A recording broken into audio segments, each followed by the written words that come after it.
નમસ્કાર વિદ્યાર્થી મિત્રો, બોર્ડ પરીક્ષા 2026ના રિઝલ્ટ બાબતે અગત્યની જે અપડેટ છે એ આપણે મેળવવાની છે.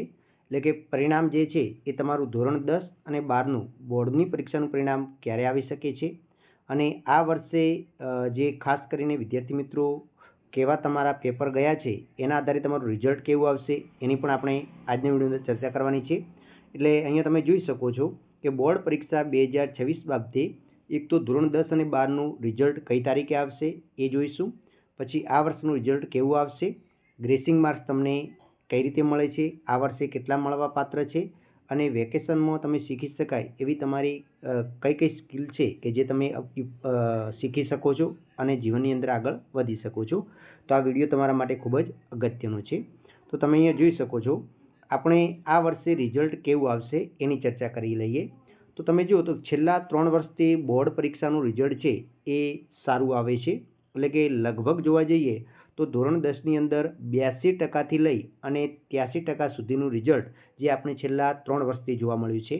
તો આ વર્ષે પણ ધોરણ 10ની આપણે વાત કરીએ તો ધોરણ 10નું જે રિઝલ્ટ છે એ 82%ની આજુબાજુ, એટલે કે 82%થી ઉપર, પણ એનાથી નીચે તો આવવાની કોઈ શક્યતા રહેલી નથી, કારણ કે ઓલ ઓવર બધા જ પેપર સરળ હતા અને 82%થી લઈ અને છેલ્લે તમારે વધુમાં વધુ 84% જેટલું રિઝલ્ટ જઈ શકે છે.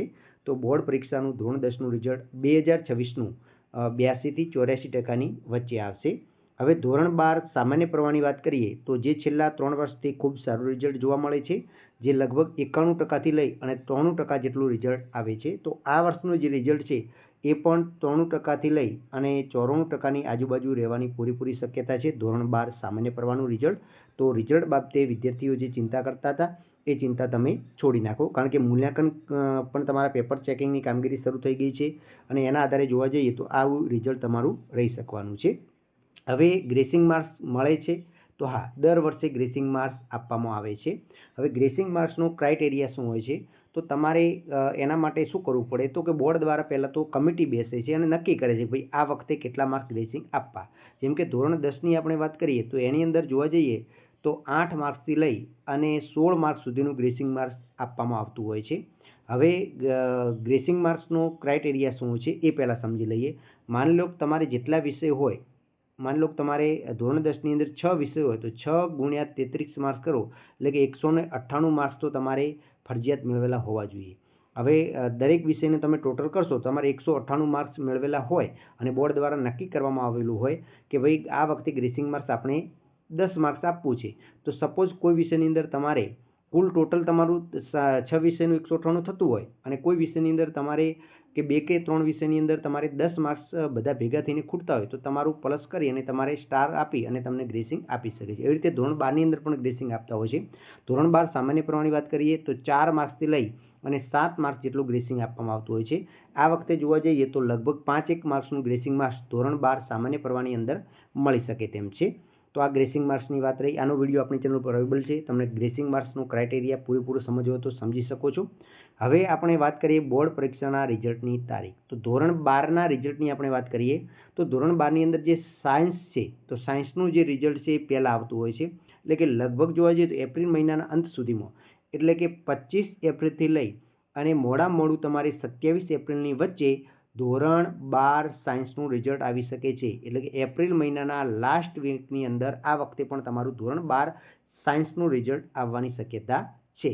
એટલે 25થી લઈ અને 27ની વચ્ચે, એટલે લગભગ તો 25 તારીખે જ તમારું ધોરણ 12 સાયન્સનું રિઝલ્ટ, 25 એપ્રિલના રોજ તમારું ધોરણ 12 સાયન્સનું રિઝલ્ટ જાહેર થઈ શકે છે.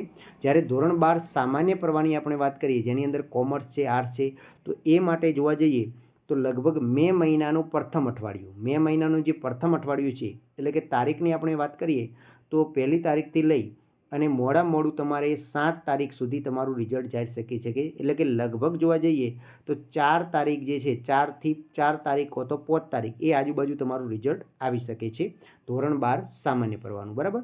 અને ધોરણ 10ના રિઝલ્ટની આપણે વાત કરીએ તો ધોરણ 10નું રિઝલ્ટ છે એ પણ જોવા જઈએ તો મે મહિનાની અંદર આવશે અને એ પણ 7 તારીખથી લઈ અને 11 તારીખની વચ્ચે તમારું રિઝલ્ટ જાહેર થઈ શકે છે. છેલ્લા 2 વર્ષોની વાત કરીએ તો 7 અને 11 મેના તમારું રિઝલ્ટ આવતું હોય છે. તો આ વખતે પણ લગભગ 11 મે તમારું રિઝલ્ટ આવી શકે છે, પૂરેપૂરી શક્યતા રહેલી છે. તો આ હતી રિઝલ્ટની વાત. હવે તારીખની વાત. હવે આપણે વેકેશનમાં કેવા કેવા સ્કિલ શીખી શકીએ છીએ. તો અત્યારે તો વિદ્યાર્થી મિત્રો દરેકે ખાસ તો એક એઆઈ જે ટેકનોલોજી છે એને તમારે સમજવાની છે. એના વિશે તમારે જે ખાસ કરીને ચેટ જીપીટી છે, જેમિની છે, ગ્રોક એઆઈ છે, આવા ઘણા બધા ચેટબોક્સ છે જે એઆઈના છે. એના તમારે એના પ્રોમ્પ્ટ કઈ રીતે આપવા, એમાંથી કેવી પ્રકારની માહિતી મેળવવી, એ બધું તમે ઓનલાઈન તમે યુટ્યુબ ઉપર સર્ચ કરીને પણ શીખી શકો છો. સાથે સાથે તમારે જો સમય હોય તો વેકેશનની અંદર તમે કમ્પ્યુટરના કોર્સ પણ કરી શકો છો.